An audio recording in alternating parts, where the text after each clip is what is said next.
What's up, everybody? Cody Bidlow with sprintingworkouts.com and ATHLETE.X. So as some of you know, I'm out here in New Orleans. I'm about to check out from the hotel, hop on a flight back to Phoenix, and get back to my normal life. So I came out here to coach an athlete who I've worked with before. Their family, flew me out here, and we were planning on working together on some sprinting and lifting and all that good stuff. But unfortunately, on day one, as we were getting started with the workout, boom, got a hamstring strain. So immediately, I was like, oh, of course, why did this have to happen?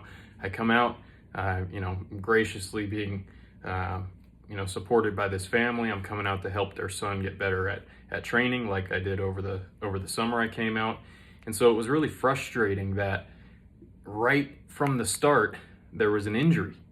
And, of course, for him too, it's very frustrating and disappointing because he's thinking, oh no, now is my season going to be ruined, or, am I going to be able to recover, whatever. And when an injury happens, you don't always know the severity right away. Sometimes the pain will increase, sometimes it won't. Sometimes you'll feel better after a couple days, and sometimes it's a bad one. So right away I was like, no, this is not what I wanted to have happen. And one of the main things I try to do when I'm training people is keep them healthy above all else. So I felt like I had failed in my duties as a coach. Now, fortunately, the injury is just a grade 1 strain. He's a junior in high school, so he's going to be able to get back into shape pretty quick, and I think he's going to be fine. But as with anything, whenever there's an issue that arises in your life, whether it's with your training, whether it's something else, sometimes when an issue arises, it actually can create opportunities for you to either learn more about yourself, learn more about, the athletes you're working with. And if you're an athlete yourself and you get injured, there are things that you can learn from that will end up helping you in the long run. And so I just wanted to put the message out to you guys that, when you get injured, obviously if it's a catastrophic career-ending injury, that's just terrible and it's horrible. Maybe it'll set you on a different path in life and you'll end up successful in some other way. But as it relates to athletics, if you have an injury that happens that is not extreme, it's a moderate injury or a mild injury, there's information you can glean from that can actually help you be a better athlete in the long run. And how is that? Well, first of all, if you injure, say, a muscle, for example, you pull your quad, hip flexor, adductor, hamstring, calf, something like that, you can learn from that because that's showing you that either A, you have a weakness in that area, and that's an undertrained area relative to your overall performance level, and you need to work on that in order to achieve your best performances. So there's an opportunity to learn and improve right there. Maybe it's something that has to do with your technique. Maybe it's how you're running. Maybe there's something you're doing in your running that, even though your hamstrings or adductors or whatever are pretty strong in the gym sense, maybe how you're moving is causing you to overuse that area or put that area in an unnecessary amount of stress or tension, and that's leading to the injury. And by getting injured with a minor injury or a moderate injury, you can then learn to reprogram your body to move in a better way, to strengthen the area that needs to get strengthened, to gain mobility in a certain area. And I think it's really important that when we run into a roadblock or we hit a speed bump in life, we have to seek the opportunities that exist, and we have to try and learn from whatever it is that happened.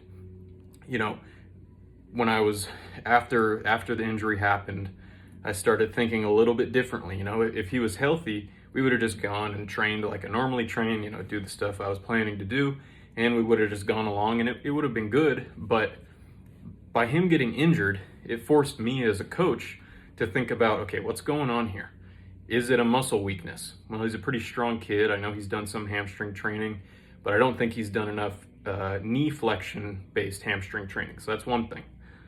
Another thing is, when I look at his technique, it's a little bit backside. So maybe there's a little bit too much hamstring flexion going on relative to the strength of his hamstring flexion, both concentrically and eccentrically, that maybe because of how he's moving, that's causing a little bit extra stress in that area, and we need to adjust that.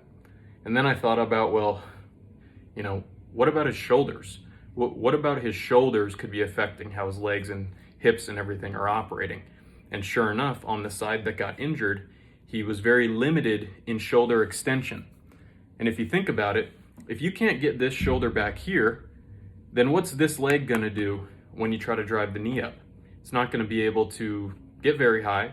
It's not going to be able to get to the front side very well, because if this is counterbalancing the ability of this leg to get to the front side, well, if this is hindered in this range of motion and you can only get to here, you're not going to be able to get to the front side with that leg very well, and it's going to force you to be backside. And so in looking at all these things, we came up with, some ideas. Okay, we want to work on shoulder mobility. We want to work on hamstring strength, especially in knee flexion, concentrically, eccentrically, isometrically. And then we also then looked at his technique. So we sat down after on Monday he got injured. Tuesday he just rested. We went out and got some good protein meal, a bunch of steak and stuff like that.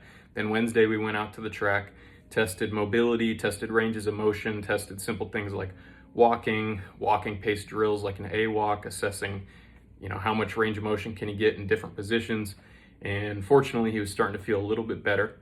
But we were able to, look at all these different things and be able to start to implement things that can hopefully prevent the issues in the long run. So that way down the road, as he's training into, his finishing his junior year, and then going into his senior year, and then trying to get to college, that he can maybe set himself up for success by preventing an injury, a bigger injury, by dealing with this little injury first. And those are the types of opportunities that we need to seek.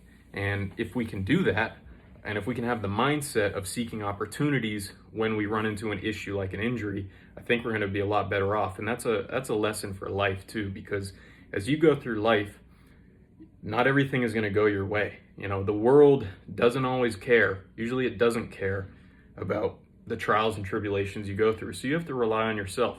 Yes, your loved ones are going to care about you and your success and all that, but ultimately it's up to you to, choose how you're going to deal with a situation when something doesn't go the way that you want it to go. So as you're going through your life, if something like this happens, take a moment to step back and think, okay, this is an opportunity. So go through the checklists. Am I lacking strength or mobility or both in this situation?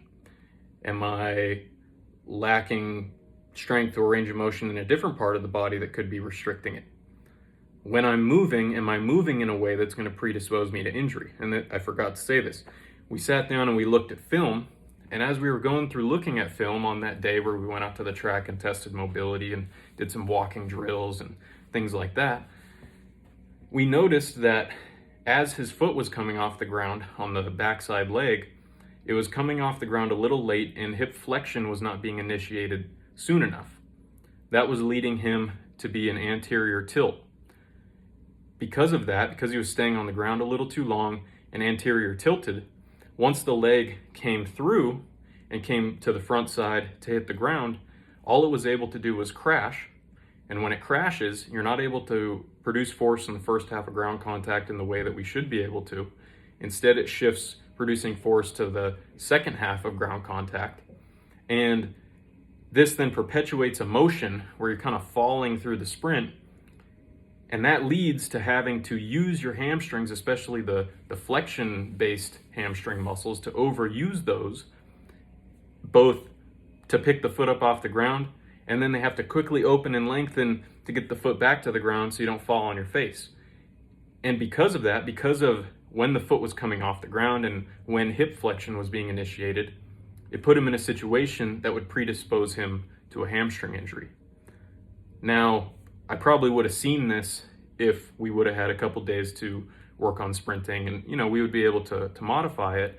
But I think when an injury happens like this, if it's a minor enough injury that you can get over it pretty quickly, that's something that can really stick in your head and be like, okay, I really need to work on this. I really need to focus on this. And because this happened, now he has a greater understanding of what he might need to work on to be his best. And maybe this will allow him to work on his technique, work on his overall body strength and mobility in a way that's going to set him up for greater success than he would have had if this hadn't happened.